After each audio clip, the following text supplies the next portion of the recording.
Can you believe it? An upset win happened last night, and it's not the type of win that people thought were going to happen or were hoping was going to happen. Yes, Conservative candidate Dawn Stewart took Toronto St. Paul's in the by-election against Leslie Church. This riding has been Liberal since the early 90s, baby.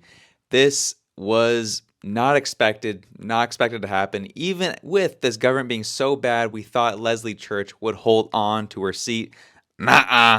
Not going to happen, and she has the party leader, Justin Trudeau, to thank for it.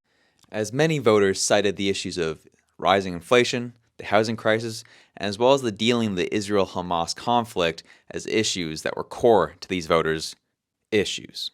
Dawn Stewart ran a very interesting campaign. He actually stayed out of the public eye, didn't do media, and just went door to door talking to voters face to face, which we think is a very interesting strategy versus Liberals who were out in front of the cameras, including Chrystia Freeland, doing her thing, as we see here. As she applied the typical Liberal strategy of there are two candidates that you can pick from here. One that is warm and is going to invest in Canadians, and the other who's cold, austerity, and wants to really, screw you over, essentially, is what she was saying. And unfortunately, that messaging did not work for voters in the Liberals' favor this time around. This was interesting. At about midnight Eastern time, it was looking like this was going to be a Liberal win. Myself included. I was like, all right, Liberals took it. They're going to keep it. We'll see what goes on here moving forward. Then I went to bed, and I woke up here, and apparently at 5 a.m. Eastern time is when voting stopped, and that's where the Conservative candidate got ahead.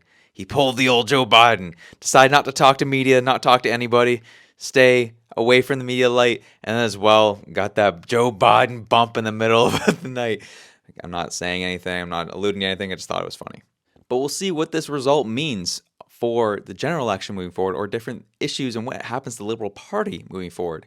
If you want to check out our breakdown of it that we recorded pre-election last night, check us out over on YouTube. The Liberals are always constantly in a stunned state, especially in Toronto right now, with the St. Paul's riding, the by-election, which has been a Liberal stronghold for ever. They are at risk of losing it, and they're freaking out.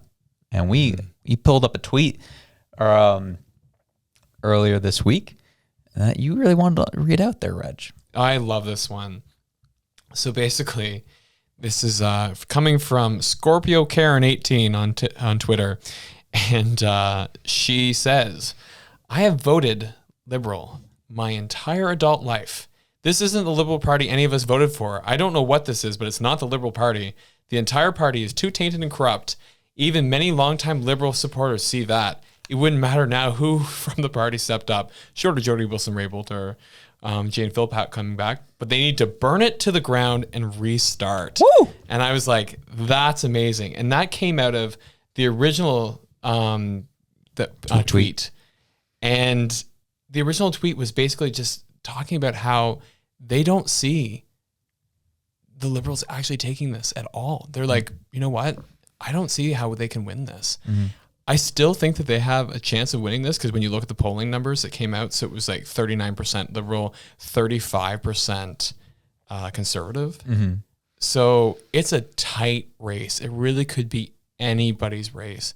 And if there was ever a spot to look for foreign interference, I would be watching that spot very closely. So is this one where there's been a lot of talks that because it's such a stronghold, that if it flips blue, like this will be the moment they're like, yeah, we need to get Trudeau to step down. And, the original tweet you're talking to is from Tracy Wilson out in Saskatchewan, who works for the CCFR, as people should know, is a gun lobbying agency. Oh, we met her. Yeah, we met her. And this is kind of that was a response to that tweet. So the issue here from a political perspective is like, yeah, we want to see the Liberals burn because of how awful they've made everything and how they just aren't even a Canadian party from my perspective at this point. But if it's true that there's inner rumblings in the party that like if this one goes blue, this will be the moment where they just have like a hostile takeover and kick Trudeau out. We want the Liberals to win that riding. We want it to happen. I don't know. I don't want anyone else running than Trudeau in the next election. I want him trampled out. I disagree with you on that, and I'll tell you why. All right, hit me. So I would like to see that one go Conservative because I think that would be That'd be lovely. That'd be a nice little icing on the cake. Because if Trudeau doesn't step down after that, like they've dug such a deep grave for themselves that ain't everybody, and nobody's gonna come back from that. But if he does step down and they put somebody else in his place, then it gives the Liberals a shot at actually getting some seats. I don't think that will win them a majority by any stand, but I think that would actually they would give them a chance to become a proper opposition party, because I don't think that having an absolute government of only one party is a good idea. I think that that's not the best step forward for democracy. And I think that having a healthy opposition is key to a good democracy. And I also think that if the opposition then became the Bloc de Québécois, like, I can't even say their name without cringing. Like, that would be a one party, a one province party as the opposition to a country. Like, oh man, you know what would happen is that Pierre would get up there and he'd be like, oh, we need to do this, change the CPP. And then you'd have, an MP from Hull come up and be like, but how does this benefit Quebec? And it would be like, oh my God, like everything would it would be awful is what it would be. So I think that for the sake of democracy in Canada, we need a strong opposition party. And I think that a strong opposition party benefits the country, because we're seeing right now what happens with a government that's out of control. And I don't think anybody's immune to the toxic effects of too much power. So I think that a supermajority for the Conservatives, I don't think that's a great thing for Canada. I do think that I hope they get a majority so they can reverse a bunch of the crap that Trudeau's got in there. If I could predict the future and say like what would be a good flow of things for me, I think that if you had a majority government to start out with the Conservatives so they could undo a bunch of crap, and then 2 more consecutive minority governments, I think that we'd be in a good place, because after they kind of do the major things that need to happen, like repealing the carbon tax, lowering income tax, maybe throwing some tariffs on a few more things, and getting us back into a place where we can unlock our natural gas reserves and actually start putting this country back together again, putting immigration under control, tying that to housing starts, things that just make sense. They're, to quote their common sense conservative crap. Like, you know what I mean? Like these kind of things. I think that if they can do that within their first term and then continue that with some scrutiny over the next couple of terms, great. I'd be a happy camper. And I think that would actually put us in a really strong spot. But yeah, I don't like the idea of the Liberals just being completely stomped, even though I hate the Liberals for what they've done. I think that I'd like to see Mr. Trudeau and Freeland and Guilbeault all just like get in a truck and drive far away from Canada. But as far as the rest of the party, I think, or maybe throw that other stupid guy who called that press conference way back when. Like, forget his name. Yeah, it was McKinnon. There we go. Yeah. Throw him in the truck too. Yeah, get lost. Yeah, I think that's interesting. I get it. I think I'm more of a. I think that is more of a forward thinking or future thinking perspective. I'm in the. I want you to be rebuked so hard that you will never do this again moment. That's how I feel. Where I'm like, I'm okay with like a wicked supermajority for 4 years. And I'll live with that. I'm okay with that as long as that party gets the message that they are never to do this ever again. That's kind of where I'm at. But but again, I like your perspective because I think it's more mature. But if I'm just being honest. But speaking of maturity, though, I have a question for you. Go for it. So they have a supermajority. They said undo a bunch of things. Do we change the lyrics back for "O Canada"? Good question. I sing at All Our Sons Command anyway. And it's funny because we're seeing a lot of the legislation that's been put out around drafts around the world, and they're always drafting the young men. So, and like what happened? Like this is specifically speaking to the soldiers that fought in the world wars. Not to say that there weren't women who contributed and who fought, because there were a lot. My grandmother was one of them. But it was predominantly the young men that went out there and fought and lost their lives that were on the front lines. So I think that in All Our Sons Command, I think it's completely appropriate given the history of Canada and given the things that we've been through.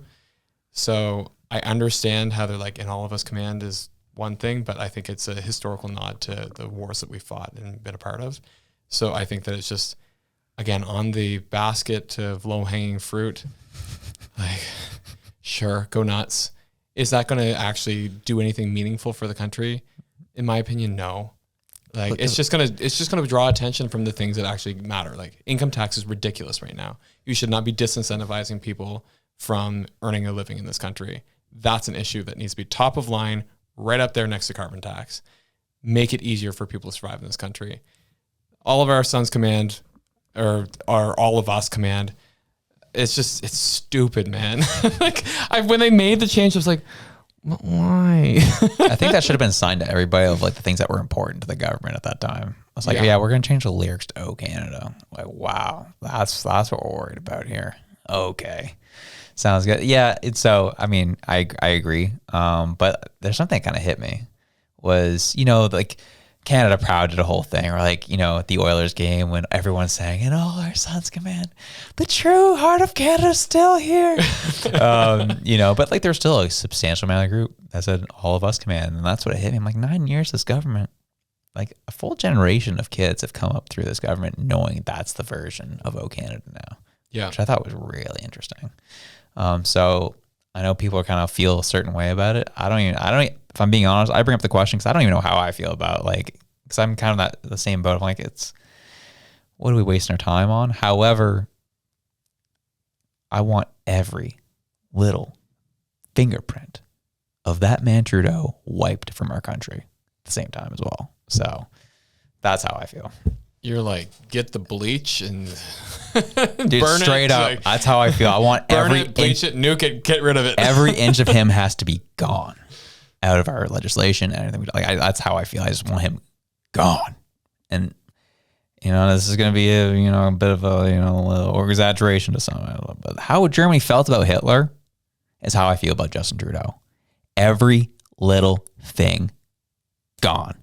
I don't want to see any of this Russia crap where they still have statues of Lenin hanging around and crap and Stalin. No. Trudeau, gone. So rename the airport. Yeah. I'm tear it all down. Is how I feel. I get him out. He was never associated with our country. Is how I feel. That was electric, wasn't it? Well, we enjoyed it. Hope you did too. If you did, you can check this video out here to the top right corner, right near my window. Get over. There it is right there. And if you liked that, you can also check this one right here. We love you. Have a good one. Peace out.